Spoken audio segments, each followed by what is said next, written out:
Okay, looks all right. Cooperative Legacy Project interview number 79, June 19th, 2007. We're visiting with Stanley Cross, former Howard, South Dakota, was it Farmers Union Oil Company director there? Yes. Yes. Stanley, where and when were you born? I was born Howard out on the farm in 1919, June 21st. Okay.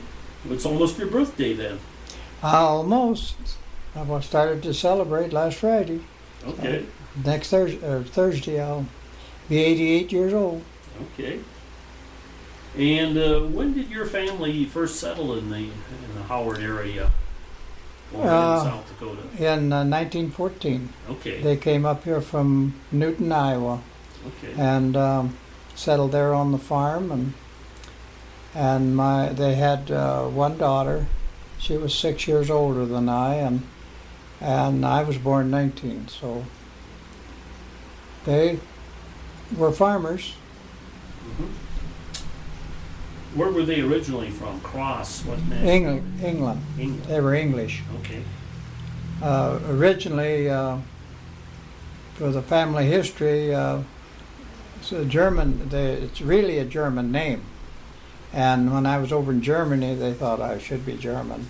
But they claim that the history is that the German occupied part of England and they never went home. Mm-hmm. So probably that's. I think it's right. The Saxons. Yeah.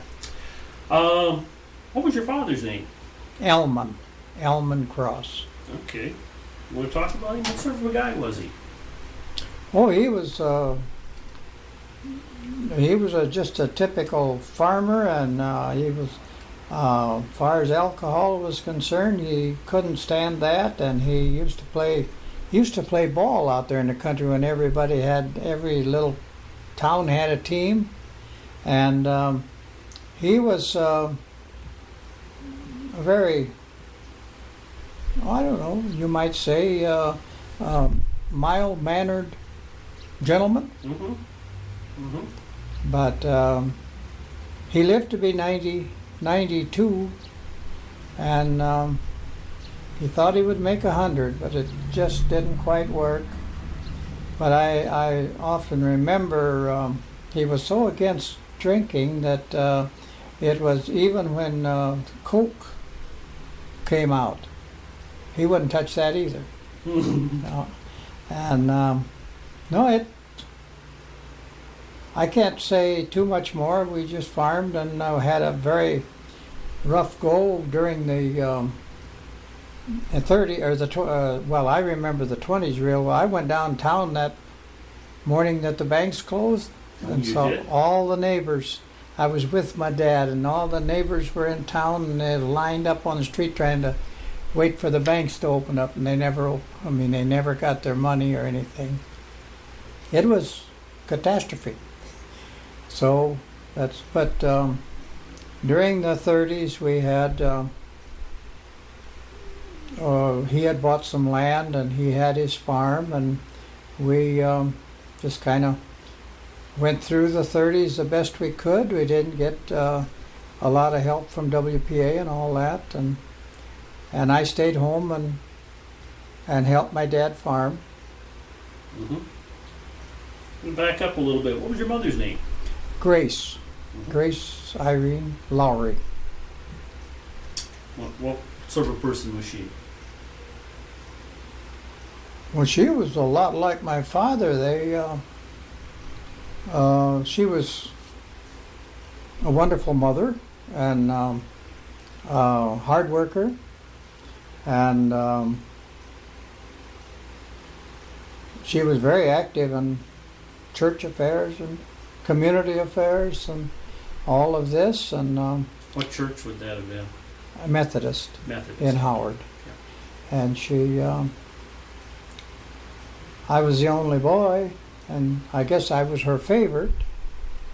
Well, of the three children, I had a sister that was 2 years younger, and I can't say too much. She was a very good mother to me. Felt very bad when I went to the service, but and wrote letters, saved every letter that I wrote home.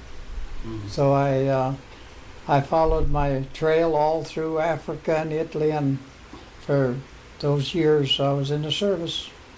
And there they were in the a little square box, email. Very interesting. I read them all. Mm-hmm.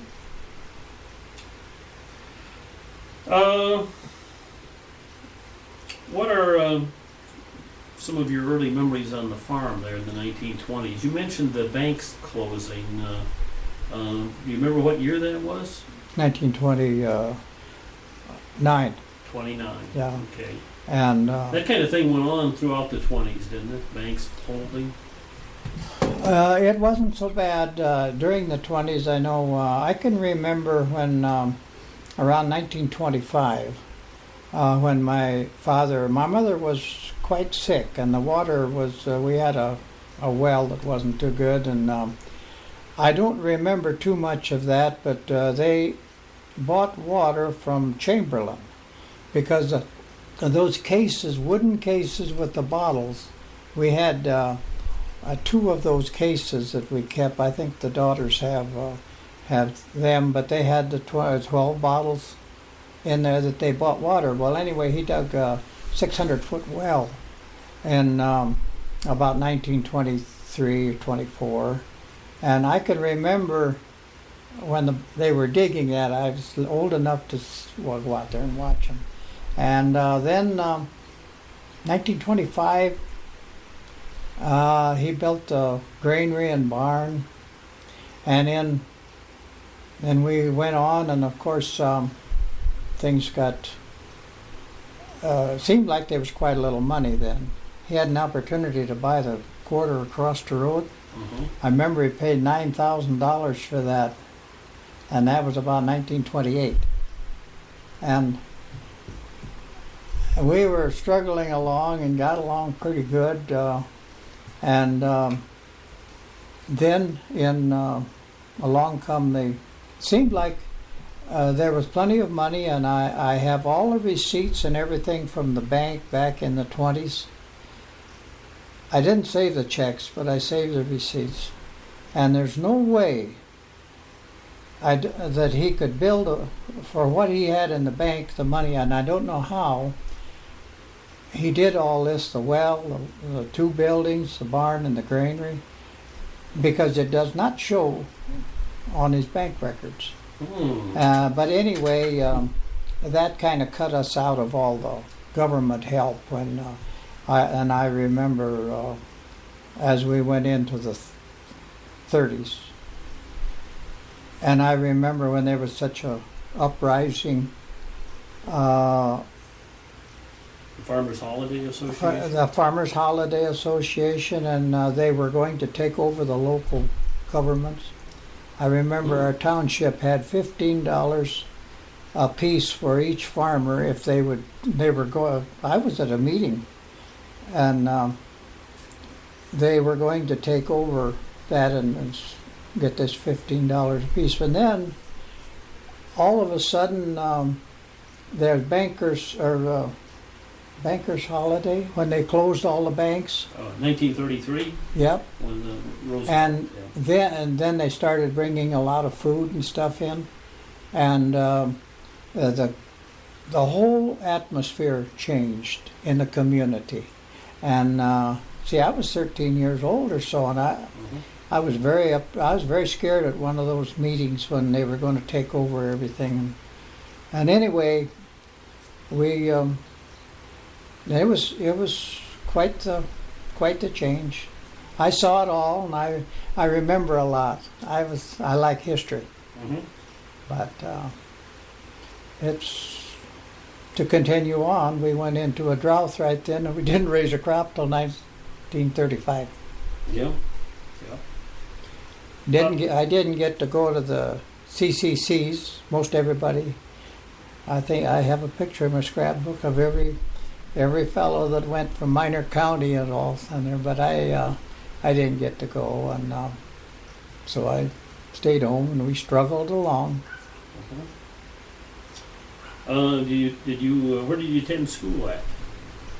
I attended school in a local school, Mm-hmm. grade school, and that's Country school or? country school, Okay. 28 pupils, and I went What was to the name of that? Stocky School, and that's the limit of my schooling. I never did. I was going to high school after I was going to help my dad the first year. The second year was worse. The third year was worse. So I never did get to go. Mm-hmm. What was country school like in Minor County? Oh, it was an education, and if you wanted to get to learn, you could, because the country school was it was very good because you could sit there, and if you was in the lower classes, you could listen to all the recitations and all of that, and you learn all the way up. And Mm-hmm. I got all I could out of it.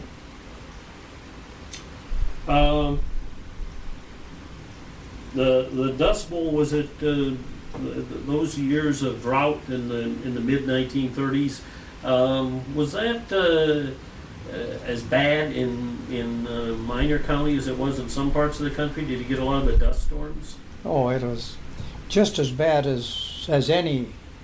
The first one, the day that it was so bad, it was on a Sunday, and it was as dark as night. And I was trapping, so that morning I went down about a mile south and looked at my traps, and I had 3 skunks. And I was going home, and I couldn't walk against the wind to the north, so and the dust, it was just getting darker all the time.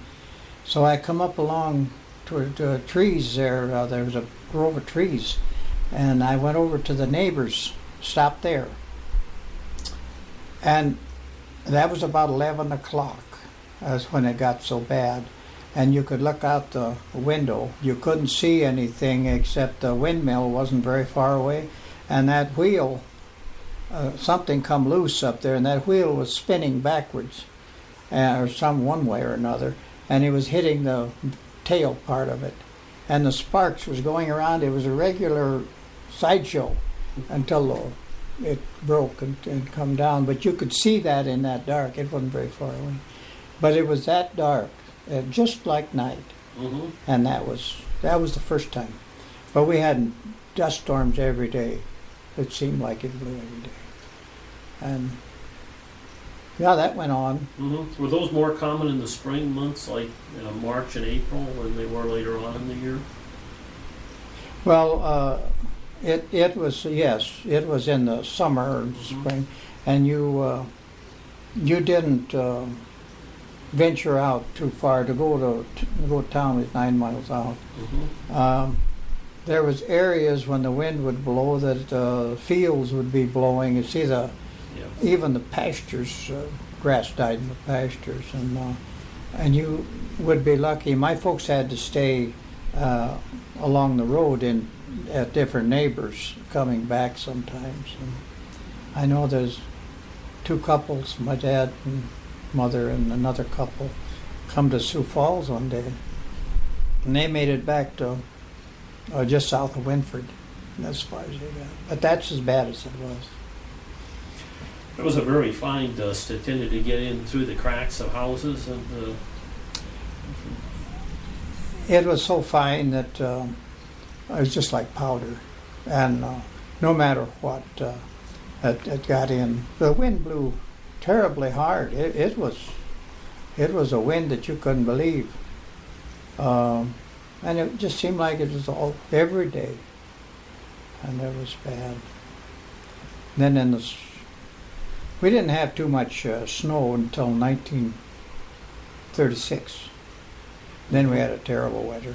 yeah. And then that blew, and it drifted so that and it was just like the summer. It just wanted to blow all the time, Mm-hmm. and you couldn't go to town. You couldn't. Yeah. It was bad. A neighbor. The highway systems wasn't quite what it is today back in 1936. So, Oh no. But I remember that year they brought the rotary snowplow in, Mm-hmm. And that's the first time I ever saw rotary snowplow. But I was just a kid, and it was an experience. Mm-hmm. Mm-hmm. What was, you talked a little bit about the bank holiday. What was the general attitude of the people in Minor County about the New Deal and the AAA farm program and so on? Well, it was a turning point in the attitude of the general public. They got help. They got, when that food, the government started issuing food, and the WPA was a godsend, and and then of course the boys went to the CCC camps, and what is it, 20? I think they got $30, 25 of it to come home to the people. Mm-hmm. So and it was great, and the country was a changed country, and people had different outlook on life. Mm-hmm. You don't realize how bad it is until you see people without a dollar, and I saw many of the neighbors load everything they had. They went to Bremerton, Washington, some went to Minnesota, some went to California, and they would put everything they had in their car, and away they go. And it was that bad. But and people lost their farms and all of that, but they hung in there. But as I read my books and all of that, and we had it real good compared to the workers in the cities. It was very bad. Have you read the book I read about a year ago called The Worst Hard Time? It was about the worst of the Dust Bowl area down in Texas and Oklahoma. Mm-hmm. I've read about every, and I have one that's floating around. I don't have it home, Mm-hmm. and it's The Great Depression. It's a book this size, and it is very good, Mm-hmm. very good. But everybody wants to read it. Yeah, sure. Was the Farmers Union was fairly active in Minor County back in those days? Was your family active in it? My family wasn't active in it until I came back from the service and I took over the farm. Mm-hmm. And yes, I was, but my father at that time, he wasn't involved. Mm-hmm. As far as that's concerned, but I don't really know why. But I guess from the time I got out of school, all through our service, that was my education, and I did everything I could to make it better. And when I come home, I joined all these things, and that is a wonderful place to get practically a college education. A couple of notable Farmers Union leaders were from the Howard area. Did you know Gus Moseson? Oh, sure, his neighbor. Yeah, okay. Yeah, I knew the Mosesons, and what's the next one? That's Gus was. He was quite active when I was a kid. And I can't think of all the things that he was into, but he was a very active co-op man. Mm-hmm. And also Oscar Fosheim? Oh, he was my very best friend, and John. Uh-huh. Yeah, I knew him very, very well. And he, up until his death, we were very close.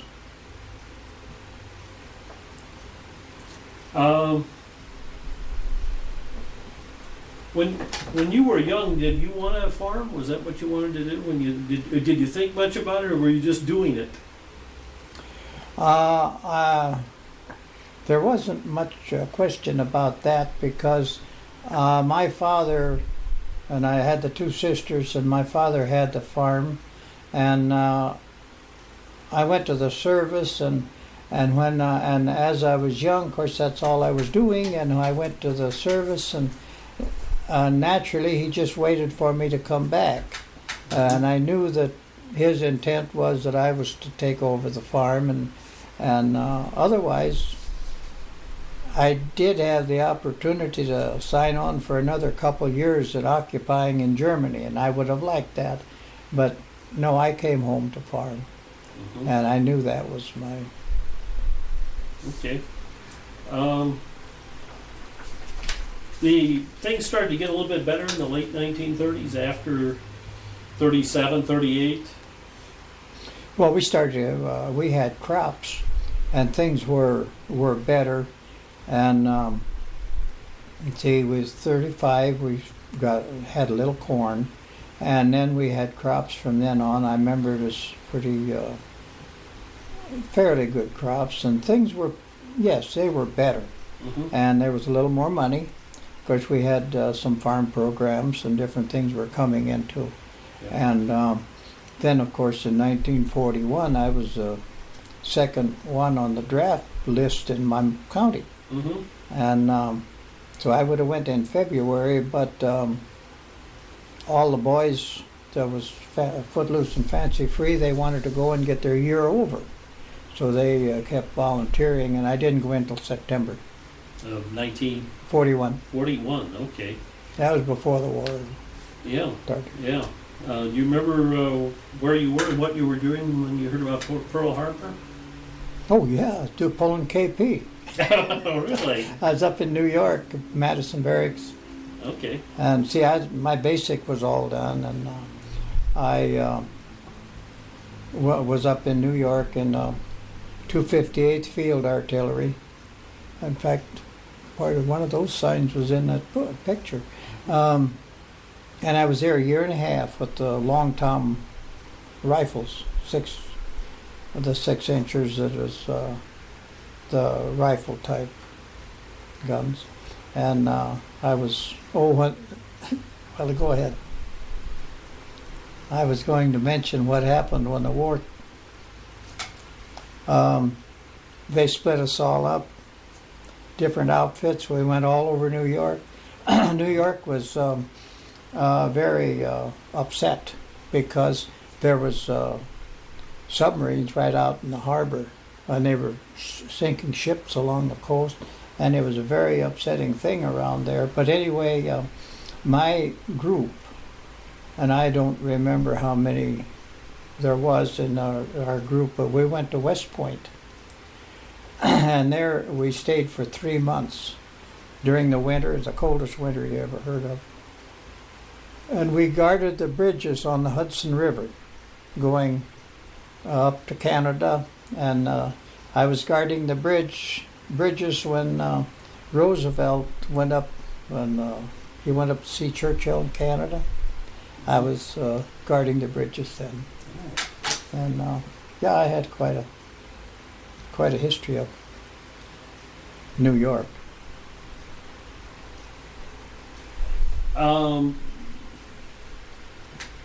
Did the enlistees and drafted guys prior to the war, did they have that good of equipment? I've seen pictures of people training with wooden rifles. Oh, you mean when we Yeah. went in? It was.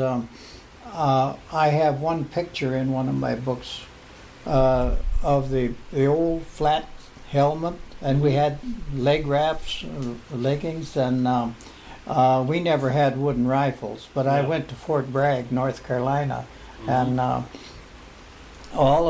at that time these camps weren't they weren't there. They were being built, and all night long you would hear, they never stopped. They were building buildings, barracks in Fort Bragg, and that's what they did all over. And it amazes me how Pearl Harbor had a lot to do with it, but how that they could get everything uh, like all of the soldiers and all of the barracks, and there was all over the country. And I can't understand how they got that together so fast. Mm-hmm. It's very terrific planning. Yeah. What was basic training like at back that many years ago?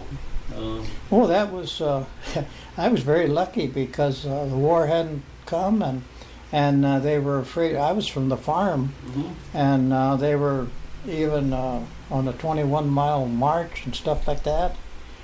They were so afraid we would overdo and all. There was a lot of boys in the cities, that Mm-hmm. had never been out doing it, and it was easy for me as far as that's concerned because I could do it, and we at that time they had the black people on by themselves across the fence. Many a night I walked guard on my side, and they walked on the other side, and we didn't ever get together as far as that goes. But it was I consider it very, very easy at the time because the boys that came over after for replacements, they had maybe 5-6 weeks short time, but they had a real hard time of crawling under the fire under the everything, the machine gun fire. Mm-hmm. Had to crawl. We never had to do that, but. So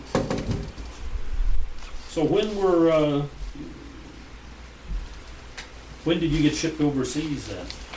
Oh, I was up a year and a half in New York, and the 36th Division, National Guard out of Texas, mobilized 1940, so they were kind of advanced, and they were to be sent to Africa. So they were up in A.P. Hill, Virginia, and they needed about 400 people, men, and they took us out of the artillery up there, the 258th, and we went in there, and then 2 weeks later we was in Dix, and April 3rd Mm-hmm. left Staten Island and headed for Oran. Okay. They had already had the invasion of Mhm. Africa, and so about 15 days later, after being chased around by submarines, but we made it. The whole convoy made it real good.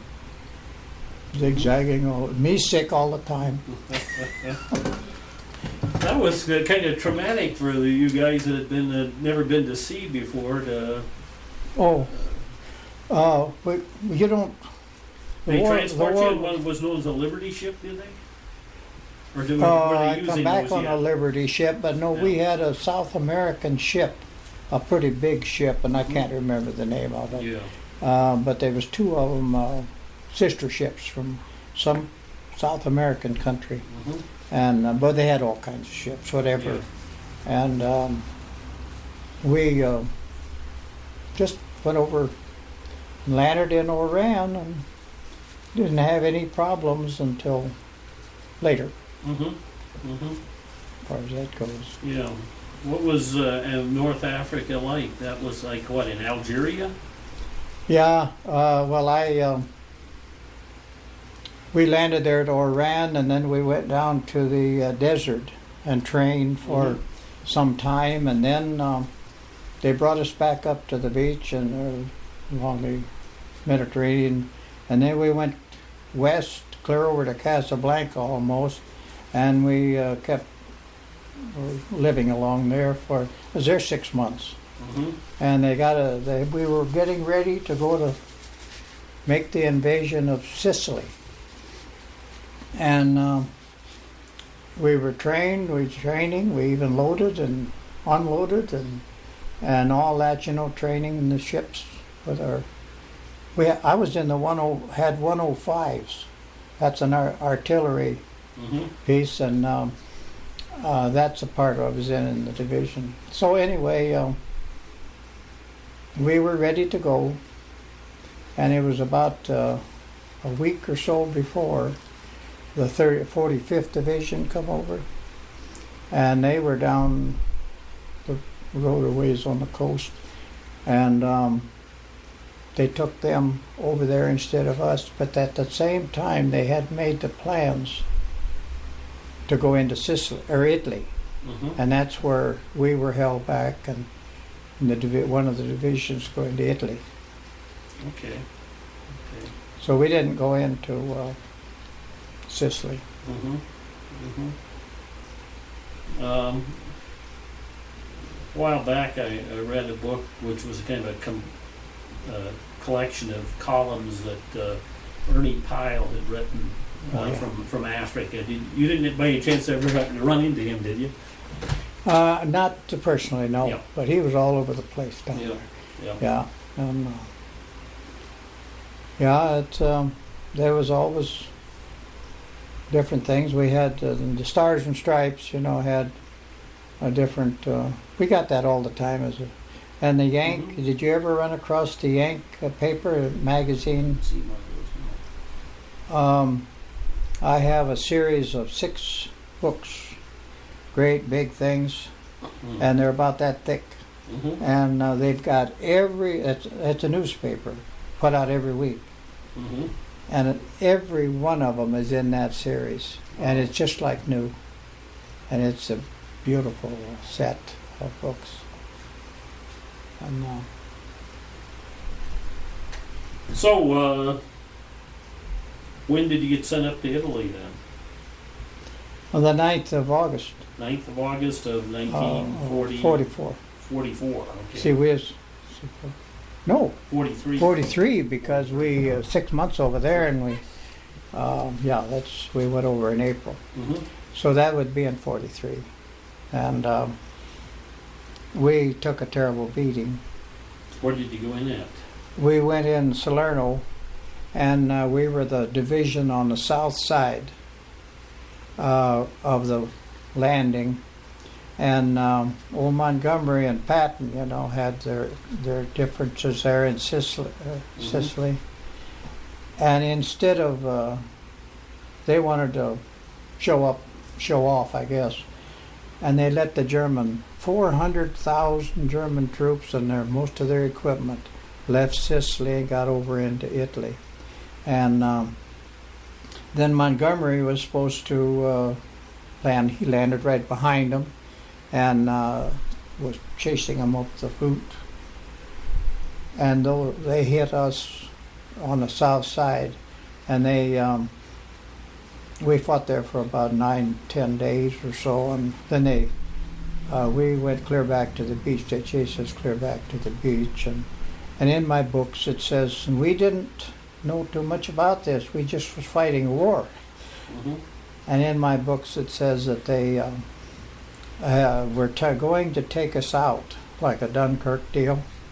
And they said that it was too shallow there for the boats to come in, and the Germans had the artillery right there. Well, they had tanks, they had 88s all over the place, and they would have probably got a lot of us. But anyway, instead of doing that, they brought the Navy in close enough. There was 4 or 5 ships, and that was the prettiest sound you ever heard. And I read in my books, I didn't count them, but read in my books that 11,000 shells that they fired over us, and that made the difference. They wiped out the tanks, they wiped out, and then finally old Montgomery, he was fiddling around. He really wasn't pushing like he should have, and Eisenhower and the rest of them, they got pretty upset about that. But anyway, we stayed, but it took us, we lost about 2/3, and it took us another 2 months. We were out of the line, and we went up there by Naples. We sat there and got replaced. You couldn't get replacements, you couldn't get ammunition like we should have, because it was going to England. But Vesuvius blew up while we was there. Really? I was sitting on the north side of it. That's when we were, and that was quite a thing. And anyway, that roared, and lava was up there, but you couldn't see it. The wind blew like a terrible storm all the time, and there's this kind of a fog hung way down over the edge. So anyway, we didn't, but some of the soldiers, they went up and evacuated. The people lives clear up, Vesuvius clear up on the, so then one time while this happened, we had chances to take a day off, and they took a convoy of us down to Pompeii. Mm-hmm. So that was the second trip down to Pompeii. And there was an opening up there, and the lieutenant that was in charge of the convoy, he stopped, and we could see that lava coming down. But, no, that was quite an experience. I was close to a volcano. Mm-hmm. Yeah. Mm-hmm. What was the general relationship with the Italians, the public there? They had been on the German side earlier, but not very enthusiastically. No, they were very happy with and very unhappy with the situation when we got there, because the German army was backing up, and they didn't have much love for the Italian people or the army either, mm-hmm. because it had surrendered the night before we went in on the invasion. And and we had, in Africa, we captured pretty 400,000 troops, but the Italians, they wanted to, there's quite a few of those that wanted to come in on our side. So we had Italian groups, part of the army, and they were good soldiers, but they hated the Germans. They really hated. So, but they couldn't help themselves. The Germans took everything that they had as they backed up, and they took everything from the Italians. But it was, I spent 3 months at Casino. And that was where the monastery up on a mountaintop or something there? Yeah, we held a little mountain just to the east of there. We had that, and they had that side, and then Mount Cairo was snow-covered, but it was to the east of that yet, and they had observation points up on that. So we had a terrible time in at Casino. Then they going to land at Anzio later on in the spring. And our division was a division that was supposed to cross the Rapido River. And we never made it. We lost 2,200 men and in that battle. And it's a big story. They tried to blame General Clark or different ones, but they were supposed to do that when they landed. See, they only landed 2 divisions in Anzio, which they should have landed. Everything was wide open up there, but they didn't have enough men, so they just sat there and consolidated until they got stuff in. But Rome was wide open then. They could have went to Rome, but they couldn't do that because they didn't have enough. And we couldn't get across. That line down there by Casino was all a winter line, and we couldn't break that. They call that the Gustav line? Was that the line? Yeah, that was. Right? Uh-huh. Yeah, and we didn't break that until.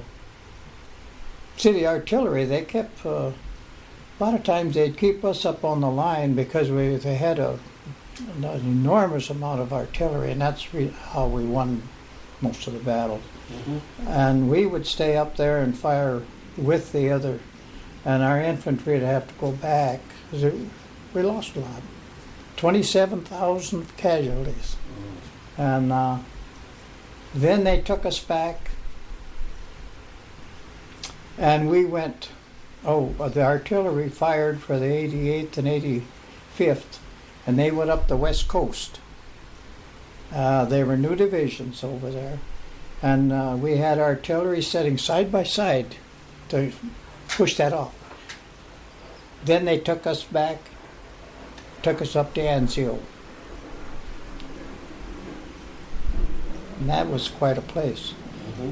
Sat right there, down in a big old, like in the bottom of a lake, and artillery all around. Anyway, that was the story until they broke that line and we finally broke out. Then we went to Rome. Did you get to participate in marching into Rome when they liberated? Well, the Germans didn't defend Rome, did they? No, there was an open city. Yeah. But that was, they kept wondering whether it was going to be open, and Kesslering, that's German general, he didn't know either, but see, they was using Rome because that's where the railroads would all center and the roads all centered. They used that for bringing the troops down and everything. Mm-hmm. And so it was right up to the last day, almost. And then they wasn't sure, but then the Vatican City had a lot to do with that, and the Pope. Yeah. And when we went up to the Rome, we had a little battle on the south side of Rome. There was some people up there with a roadblock. And then the next morning, we drove through Rome, and everybody was out on the balconies, and got on the north side of Rome, and then we got hit again. Mm-hmm. Yeah. Mm-hmm. But it was a beautiful city. The Italians didn't have an awful lot to eat, did they? During the Germans take a lot of the food with them too. If it hadn't have been for wine and bread, of course, when the Americans come in, they supplied a lot of food for them. They were starving on the South. Yeah. And I know we went into a city, and of course, down in the valleys, they had black dirt that deep. It was just beautiful, you know. And it terraced, raised everything up on the hillsides. But anyway, we went in there and going to dig our guns in. Had three guns in our bunch. And here come an old fella and his two girls. And they wanted to know if they could dig up their wine. They asked the captain if they had buried 5-gallon jugs, these glass jugs of wine. They dug up 3 of those where we was going to set our guns. And if it hadn't have been for the wine and the bread, a lot of people, we saw kids starve, but after we got there, it was different. Germans didn't care. They took everything.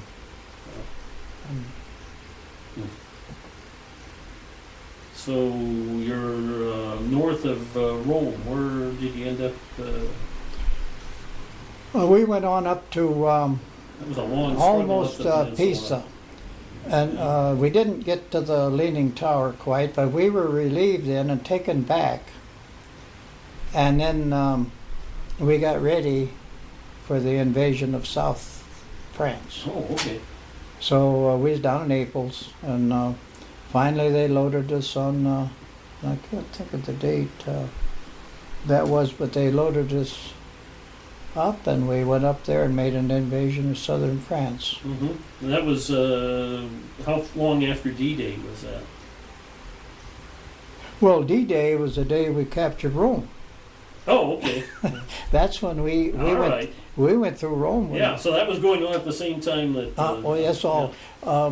Russia, they were pushing Churchill and Roosevelt to get something started over in on the west coast there, get another front started to help them out. Yep. And that's what... but anyway, we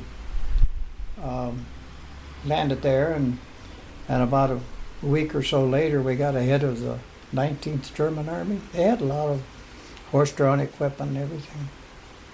And we captured the whole we surrounded them.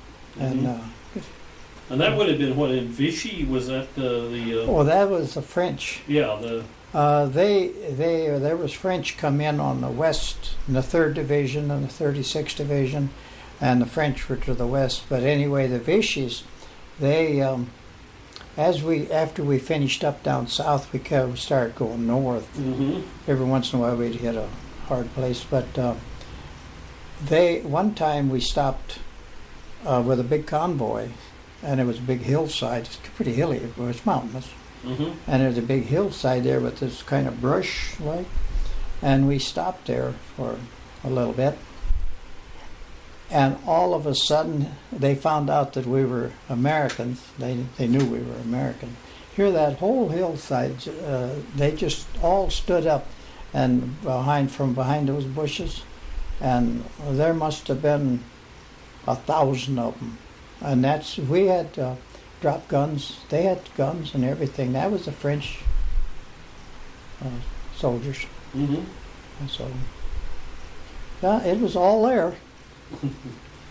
But but when we got ahead of the 19th German Army, the officers in their command cars and everything was trying to get back to Germany, and those Vichy's, they wiped them out.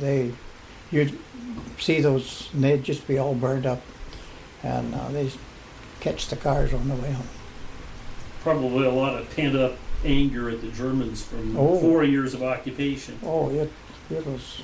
Or 5. Yeah. Four by then? 4, I suppose. Yeah, it was 4. And it was, yep. So, we're getting into the last months of the war then, I suppose. Well... Where did you end up at? Did you get into Germany at all? Oh, yeah. Okay. Yeah.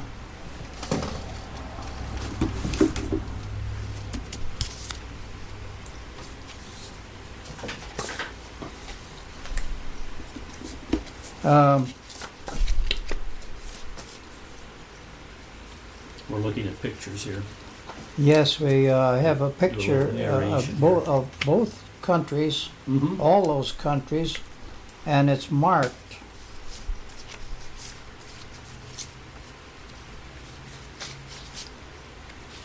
Oh, yeah. I think they're both there. Oh, yeah. And that's where all the battles in Italy and all the battles up through France and the Bulge and went into Germany down to Austria. Uh-huh. Okay. And the bottom one, I think, is Italy, isn't it? Yes. Whichever switch. Oh, okay. I have big pictures Mm-hmm. when I have a show Sure. that... I'll have to scan those later. I'll bring in my other equipment. Well, we could sometime, I suppose. I've got suitcases full of it.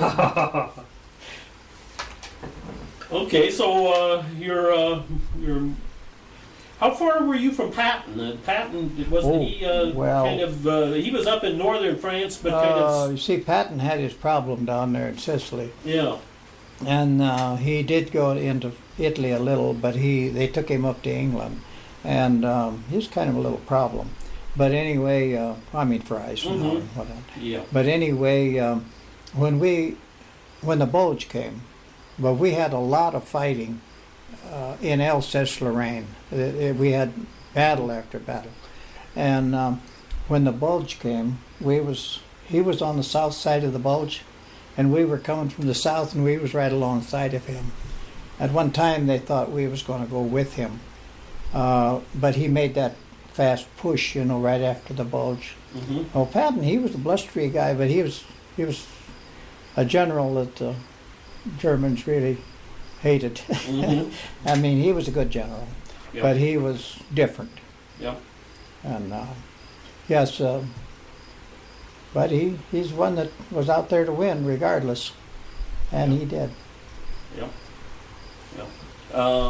Were you fighting in the snow then, like they were up in? It was a terrible. Yeah, the snow was about that deep. Yeah, well, you've seen a lot of pictures. A I cold imagine. winter. Yeah, and it was bad, real bad. Contrast to being in North Africa for you, I suppose. And Well, in Africa it was warm all the time. yeah. And you didn't notice the heat though too much. Mm-hmm. And Italy was supposed to be a nice, sunshiny country, Mm-hmm. but that was the worst winter they'd had in years. It rained and rained, and it was. Of course, we had to fight in the mountains quite a little. Mm-hmm. And that was Mhm. good. Snow would be up Yeah. a ways. Otherwise, we ended up clear down southern part of Black Forest, beautiful down in that country, terraced, and we ended up way on the south, clear over, not too far from Birch's Garden, was down below. Mm-hmm. Mm-hmm.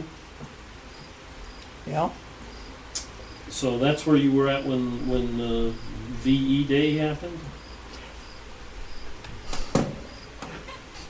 let's see, yeah, that's, May of we were, 45? yeah, we were we were into Germany Mm-hmm. and was way over in there when they surrendered, as far as that goes. And the Germans, there's little towns along that Mhm. river, and the Germans would come in and they'd leave all their arms in one town, and we had soldiers all the way along Mhm. there.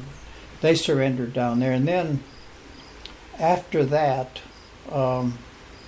then I went through Munich. And that was all, it just destroyed. Yeah. We had to plow our way through there, and I went up into the middle part of Germany, Baden-Baden province, and Taberbischofsheim was a town, and I occupied there for about 3 or 4 months. Mhm. And, I liked it over there. Yeah. What was the attitude of the Germans? They had just been beaten. Were they pretty Yeah, well they accepting it, or did they kind of? There wasn't much ill feeling. They really accepted us real good, because I don't care where you went, they ask you about one of their relatives over here. Mm. I mean, they all had, but they were Yeah. very easy to get along with, very good. Mm-hmm. Of course, most of the soldiers were either captured or they took their clothes, uniforms off, and for civilians you couldn't Mhm. tell, but Yeah. they were kind of bad about. Sometimes there'd be a soldier come back, like in our town. There'd be a soldier, somebody would come back, and somebody would come and tell you Yeah. that he was SS trooper or Yeah. something like Those that. guys were a little different. But you just nobody bothered, because they Mhm. didn't have any guns, Yeah. and we made sure that there's only one man in those little villages that had a gun, and that was Burmeister. Anyway, the guy that was Kind of like the mayor, Yeah. he did have a gun, Mm-hmm. but no, the war was over, but they really wished that we would go, wanted us to go. They hated the Russians so bad. Mm-hmm. They said, now is the time if we should stop the Russians. But that was never thought of. No. And, No. but the people thought that. Yeah. And, Yeah. The by the time the things started coming down, I guess you'd say toward the last few days, the German soldiers were much more anxious to surrender to the Americans. oh my, yes. Than the There Russians. You didn't want to surrender to the Russians because there was no future Yeah. in that. Yeah. But I had a very good friend. He was a German officer, and there was a friend a family kind of adopted me there. Yeah. The man was an electrician in that town. He was the only Protestant in that whole town. Mm. He was an electrician, and he and his wife and a boy, and I spent a lot of time with them. And here one day, an officer came, a German officer, and he could speak English real well. And he and I used to sit and visit a lot. And he had been on the Russian front, and his family, his wife and daughter, was over in the Russian area.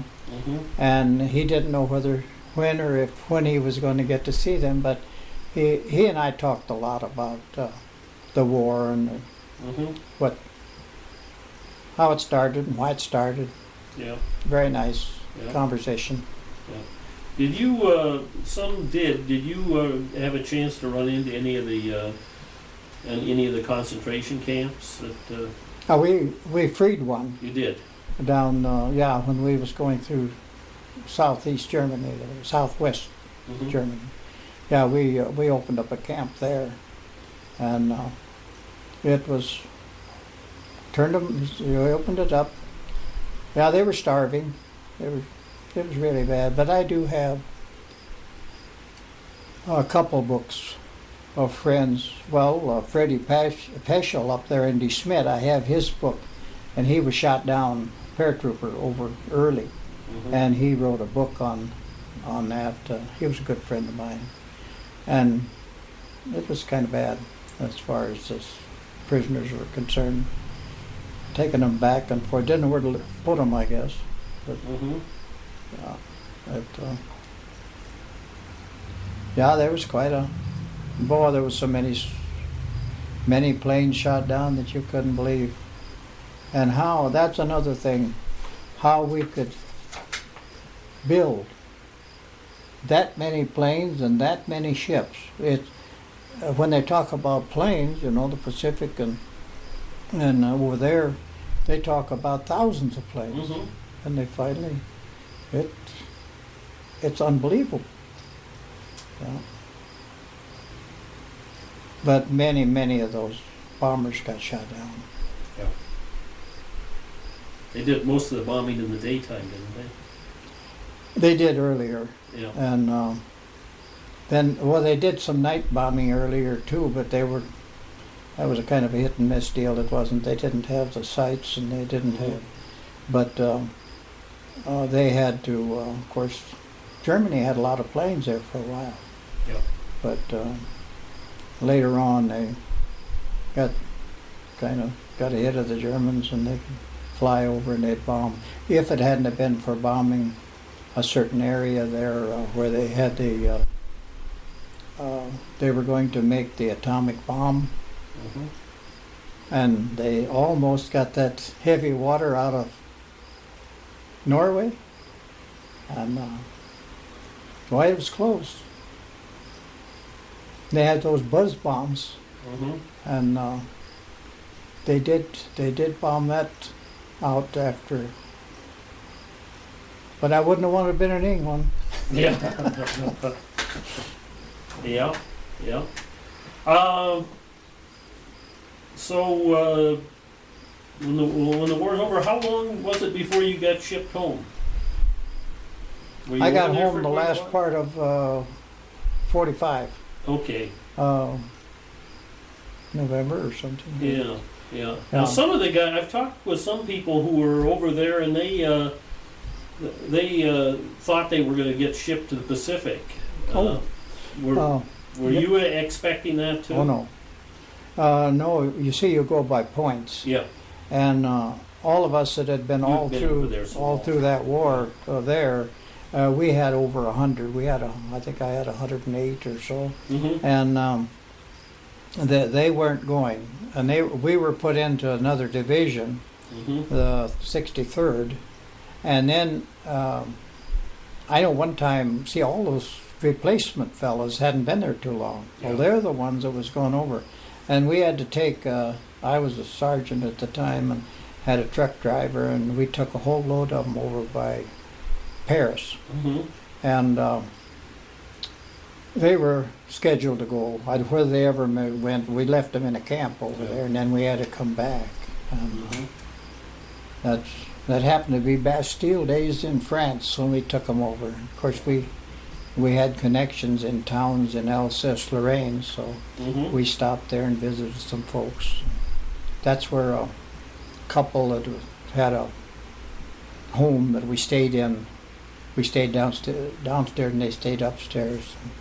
And I remember that's where we shot they had big jackrabbits over there. We shot one, and this lady, she soaked that in wine for 3 days. Boy, that was good. And anyway, when I walked up to the door in that little town of Hort, she'll come to the door, and she turned around and she said, when she seen me, she says, Papa, Papa, cross is next day, next dote. Next, I can't even, my German's gone again. Next dote. They heard that I got killed. And anyway, he was up there. He come to the door. I stayed there that night. Oh, I've had a lot of experiences. Yeah.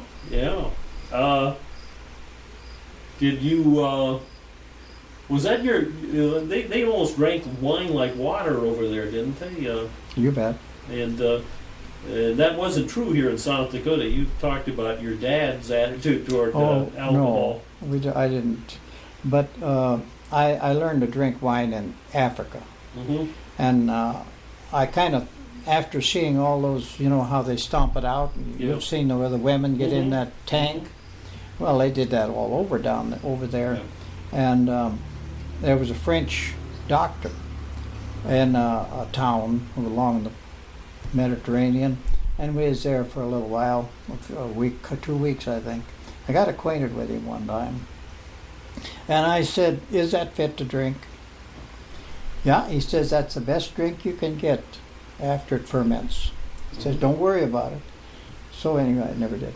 And I drank wine there, and I drank wine in Italy quite a little, and then in France, they were always giving you wine. If you went to visit a family or sneaked off and visit, you wasn't supposed to fraternize. Yeah.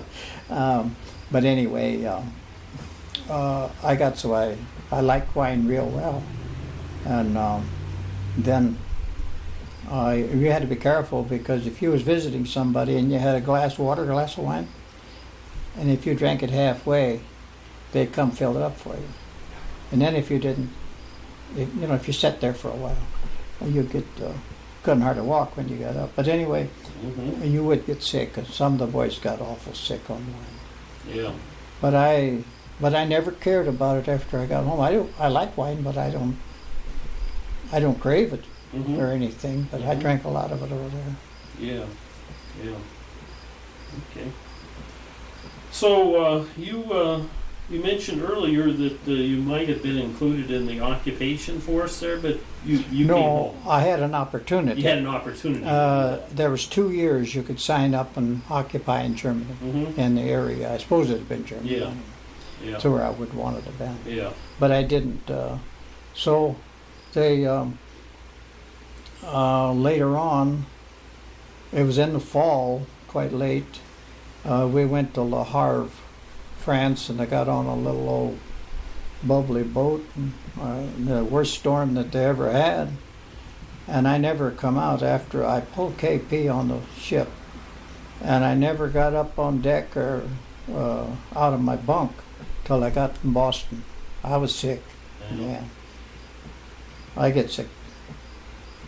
Well, I had 5. See, one trip going to Africa, one trip 5 days going to Italy, and that was beautiful because it was nice and still. And one night going to Anzio, which was terrible. At the LST, just jumped up and down. And then I went to France, and that was a beautiful trip. Then coming home was the worst I ever saw. See, I didn't go by plane. It was all ships. Yep. I don't like water. No. Yeah. They dropped some bombs on our ship when we were making the invasion. I had to, when they made the invasion, I couldn't go in with the boys with the gun, and they went on a duck, one of these travels on land, and they could take 5 men and the ammunition, and they spread the trails of that gun and tied them down on the edges of the duck, and they could fire one charge, and 1 mile, as they were going in. But I had to bring the truck in. I come in with that, and that was 3 or 4 o'clock in the afternoon, and we were lucky we got to the beach, and we could drive right in. But anyway, they dropped some bombs on us out there, personnel bombs. and things. I didn't like that water. No place to go. Yep, Can't dig a hole. that's right. If you do go under, you don't come up again. Oh, it's too much. You know? Yeah. So, when you did get home, you get into New York? No, I come into Boston. Boston. Yeah, and I wanted to get my teeth fixed, and I stayed there, went to the dentist, and Mm-hmm. the rest of the guys had come. So there's a couple of them. One of them from Black Hills. He went on home, Mm-hmm. and then I come to McCoy, Wisconsin.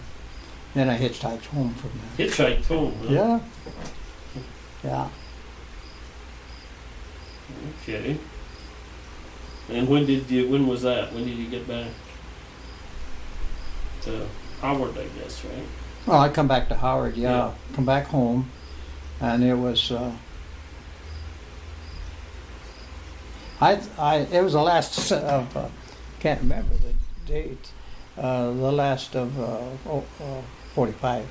Mm-hmm. And, Okay. I think it was November, I believe. Mm-hmm.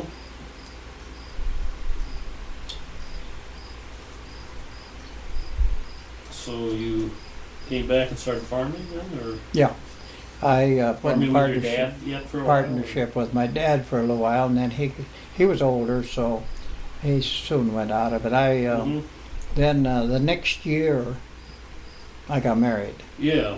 and I married a full-blood German girl. You did. Yep, and we farmed, and we did What was her name? Ruth Stanger, and then we. Oh, I know some Stangers from down there in Howard yet.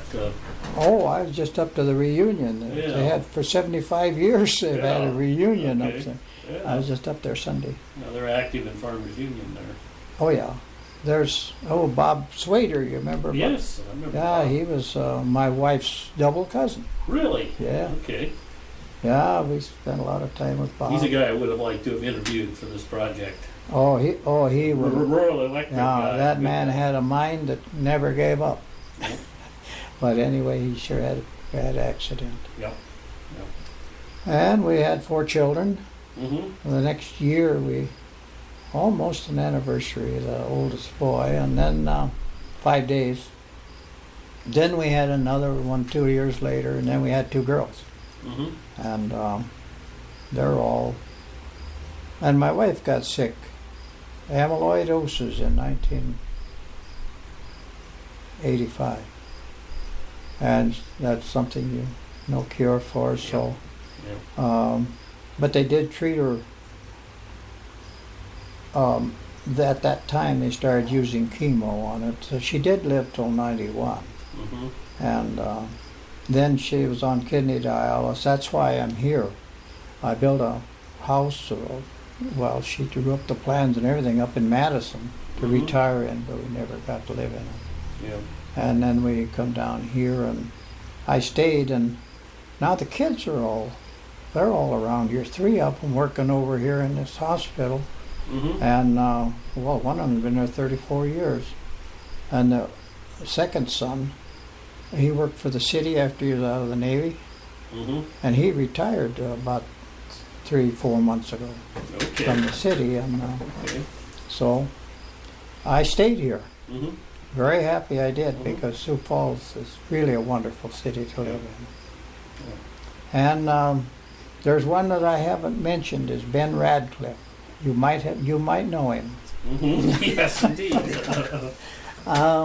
I keep in touch all the time, and he goes to Texas, and for 30 years I went to Texas every winter, Yep. and I'd see him down there, and I just saw him in February because my son and I, he's the one that's retired, we drove Mhm. down, and I see him every time I go to Huron, and keep very much in touch with Ben. Yep. He's an amazing guy. We get along wonderful. Yep. Yep. Yeah. Yeah. He's the guy who hired me. Yeah, I suppose, you bet. You mentioned your kids. What are their names? The oldest one is Raymond, Mm-hmm. then David, then Lois. She's sleeping in there, Oh. and Myrna. See, the girls, they work 3 nights a week, Mm-hmm. and then they have their own bedrooms here, Oh, okay. and they sleep over during the day. Mm-hmm. So, yeah, they're all. Lois lives at Canova. She's a Mhm. farmer, Mm-hmm. and I sold all my everything in Minor County, and she has 3/4 of it Mm-hmm. that she bought. But anyway, and then the other ones. Oh, one in Madison. Her husband's a truck driver, Mm-hmm. and he drives from Morel, special drive over to Detroit with Yeah. meat. And then this one that he lives out here, Renner, that retired. Mm-hmm. The other one lives over here that works in the hospital. Okay. I don't think he'll ever retire. He likes it over there. Mm-hmm. Mm-hmm. But no, I have it very good. They're around here watching me all the time. Yeah. Okay. All right. We'll work my way down here. So you got back and you started farming, and farming was more profitable in the late 40s than it had been earlier. From the time of the Second World War, it was very good Mhm. because you had an opportunity to just grow and grow, and I was pretty much concerned with college and the Farmers Union, and it really helped me a lot. There's one thing I'd like to mention. Who was the insurance man that was my insurance man for a long time, way back? But he helped me an awful lot. When I started selling out and before, had the Keel plan. Mm-hmm. He talked me into that, and that was good too. Mm-hmm. And when when I was 72, I had to change it. God, that had made money. That put me way ahead. Mm-hmm. And I always have to thank him, but I can't think of his name. Okay. Where was he out of? Well, he's in Huron. In Huron. Yeah, I Okay. did. I had all my insurance with the Farmers Union back in those days. Mm-hmm. Ott was Clifford. Clifford. Yes. He was there too, but this wasn't him. Mm-hmm. It was somebody else. But anyway, yes, Farmers Union has helped me. It's been wonderful. And I've gone to many, many conventions. So, The co-ops had really been very strong in the Howard area. yes. You had an elevator and The co-op, the oil station was having quite a time when I was on it. It's hard Mhm. to keep going. But the elevator had a terrific manager over there, and after I left, I think the elevator took over the station. yes. And as far as I can see, I did go to the meeting some, but I haven't the last couple of times. Mm-hmm. They've been doing pretty good. Yep. I think they're doing okay. Yep. Had your family, while they had not been active in any organizations, had they been members of the co-op there? Was your dad? a Well, I member of think the co-op? the kids down there at Canova, Yeah. I think they buy a lot of stuff there. I don't know. Mhm. That'd be the only one because there's nobody else in. Yeah. Um, Yeah. but I think most everybody is around Howard uses that co-op. Mm-hmm. I think it's doing pretty good.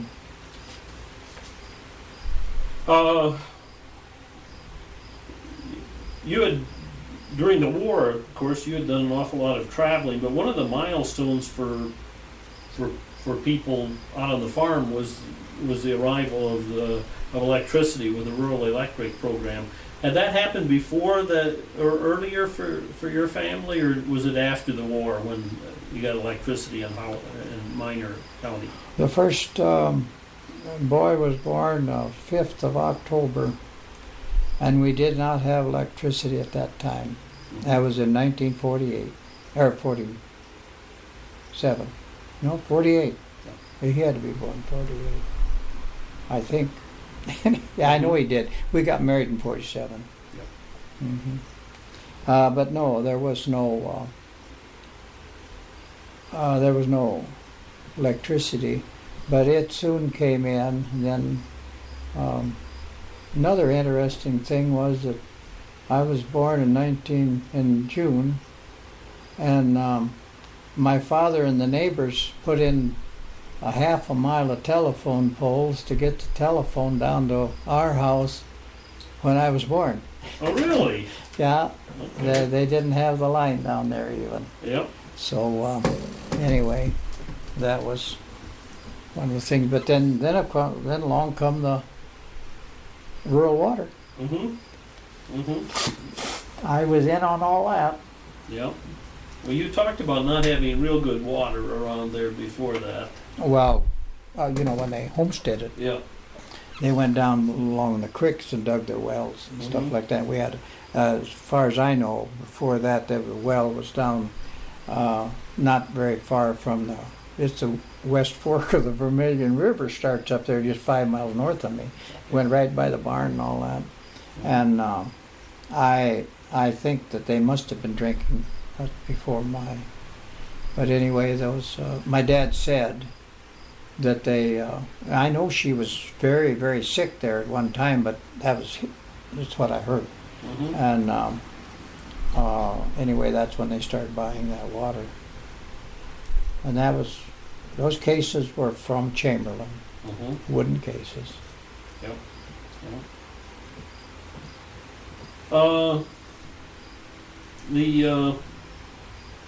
The farm program started to get kind of weaker in the 1950s. There was a lot of animosity about Ezra Taft Benson during the Eisenhower administration. Was that kind of felt around Howard at all?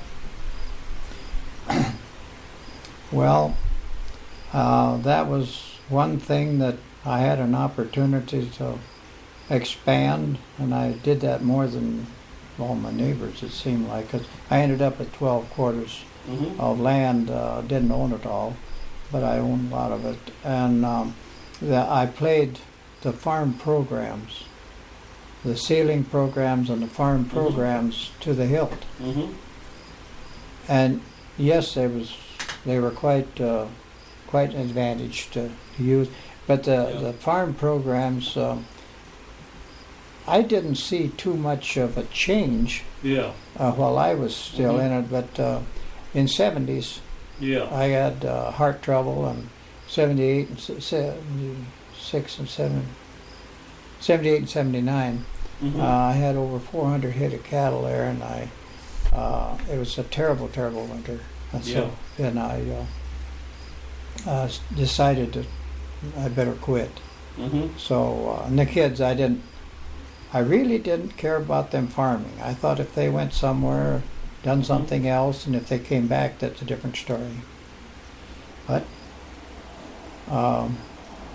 yes, the farm programs, they did do me a lot of good, and I had quite an opportunity there.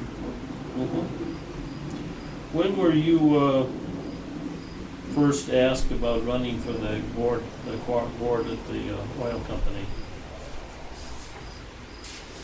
I have no idea. Okay. I was there 12 years. Okay, approximately early 70s, 60s. Well, it had to be the latter part of the 70s is when I quit. Okay, so it'd be. So it'd be up in the 60s, mid-60s. the latter part of the 60s, I suppose. I don't know. Yeah. What did you like about co-ops as a way of doing business? Well, it was quite an advantage to be in a co-op because you had the advantages of being a larger unit, and you could. It wasn't easy to deal with big companies. Without a co-op, I don't know what we'd have done.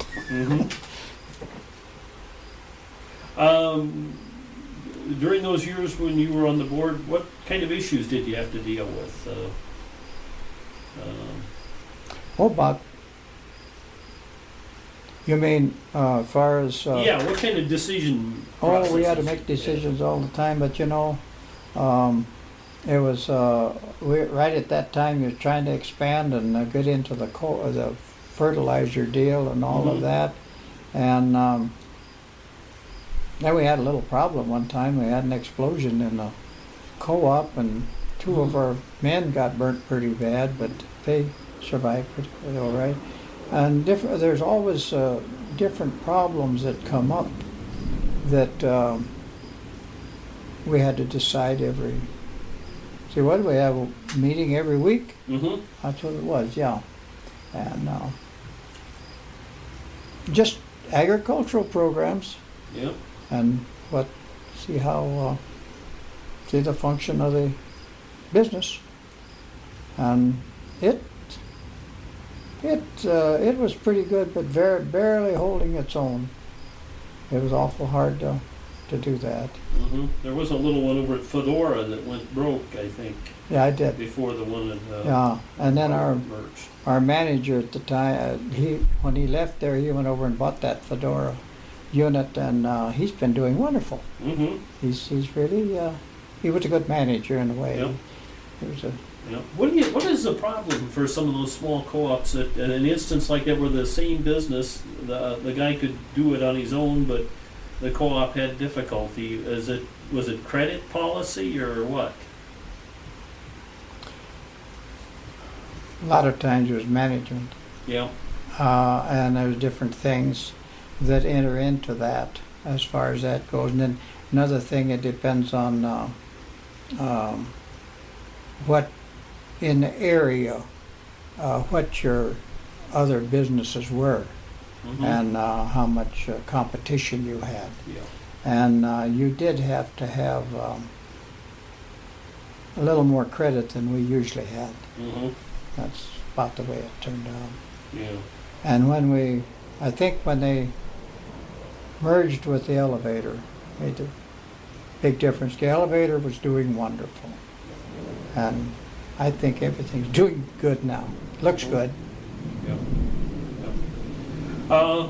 Did you have a chance to work with some interesting folks when you were involved on the board there? Oh, yes. Very, very, very good. I was on many boards, but that was a very, very good interest. And I traveled a lot. You know, you go to meetings and different things. Yeah.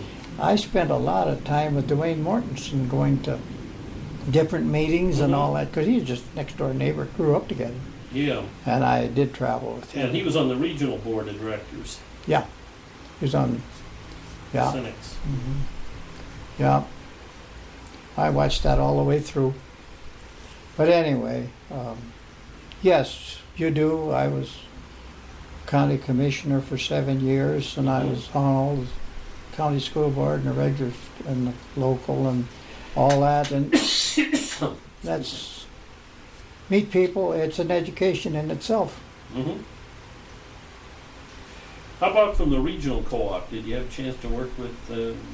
Did any of the regional field staff people were? Oh, I knew quite a few of them. I knew a lot of them, but yeah, they were friends. I mean, they were people, and but I didn't go that far out. I was kind of busy. Yeah, yeah. Yeah. You said you retired from the board in what, about late 70s? It had to be in the latter part of the 70s sometime. Because I decided then to start selling out, to quit farming. In 60, yeah, about 70, or I don't remember for sure. I never marked anything down. Does it seem like the challenges that a cooperative business faces maybe today, if you're kind of keeping track a little bit out there, have changed compared to what they were, say, 35 years ago, or even maybe back in the earliest years when they were getting organized? Obviously things change a little bit. But. Well, I think there is some change. You're going into a different setup as far as agriculture is concerned. You're finding your bigger operators, and you're finding they're financed by their big companies, fertilizer companies and seed companies, and that kind of takes it away from the local people. Yep. Yep. And we're going to see more of it. Mm-hmm. As time went on, did it seem to you like the younger producers, did they have the same appreciation for the cooperative as the earlier generations did that started it, or was it a harder thing to sell to convince them to do business with the cooperative? It looks to me like, although I'm just going by Howard, Yeah. and back from the time it started, like you're talking about Moses and Mm-hmm. and that was a terrible struggle. Yep. To get started and get going, and it was looked at as an organization that maybe wouldn't operate and couldn't compete with the big business. And now, like at Howard, I think all of those young people, the farmers, they're farming fairly big, Mm-hmm. and they're pretty much co-op minded. I went to a meeting about 2 years ago, annual meeting, and Mm-hmm. and all those young guys, I knew their dads. Yep. They're there, and they're yes, I think they're pretty much co-op minded up there Mm-hmm. and everywhere. Yeah. But I don't know whether it seems to me that it has a place in agriculture, but what can it hang in there when you get to thinking of the money that's floating around now? Mm-hmm. And it has to be, it's got a lot of competition. Have you followed the development of the ethanol plants and so on You in the bet. state? Yeah, I follow all of that very close, and that is quite a growth that it's making, and it will and if it's something that's really going to be profitable, you're going to see the big business get in on that. They're starting now to buy up on these, and I don't know where that'll go, Mm-hmm. but I'm afraid it'll be another big business. Yeah. It depends on where the money comes from and who's got it. Mm-hmm. If something's going to make money, they're going to be there.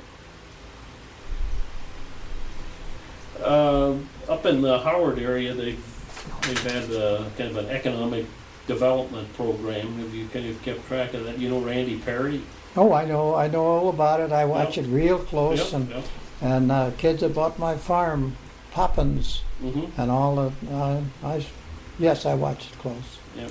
and it's been very good for the community. Yeah. Yeah. But I don't know. A couple little wind towers making electricity there. Yeah, there's one in Carthage, one in Canova, and two in Howard, and that big company that come into Howard, they built that big plant. They're building another addition to it. Mm-hmm. Of course, we do have the maintenance. That's a big thing too. Yeah. But my grandson come back from Aberdeen from college, and he thought he'd take that job because he couldn't get workers. Well, he took the job a month ago, and they went to Grand Forks. He's been up there, and I saw him this weekend, Mm-hmm. and he really likes it, and he's going to work another month and go back to school. But it's really a company. Mm-hmm. So, well, it's big, a lot of money come into that community. They've spread it around a lot, so Yep. there was a lot of talk about it when it started. But it's good. Mm-hmm. Mm-hmm. I'm all for progress. Yep. Okay. Just a couple of questions left. One of them, and I almost always know what people are how they're gonna answer this, but are you an optimist or a pessimist? Well, I'm always for advancement. Okay. Does that answer your question? Yeah. I had one guy who said he was a realist, and I've had one or two people who said something pessimistic during the interview, but then they wouldn't own up to being a pessimist at the end. Yeah, no, I want to see things progress. Yeah. Is there anything that I haven't asked you that you'd like to mention before we close? No, I think you've done very well. I don't know how I did, but... Okay. All right. Well, it's been a pleasure interviewing you.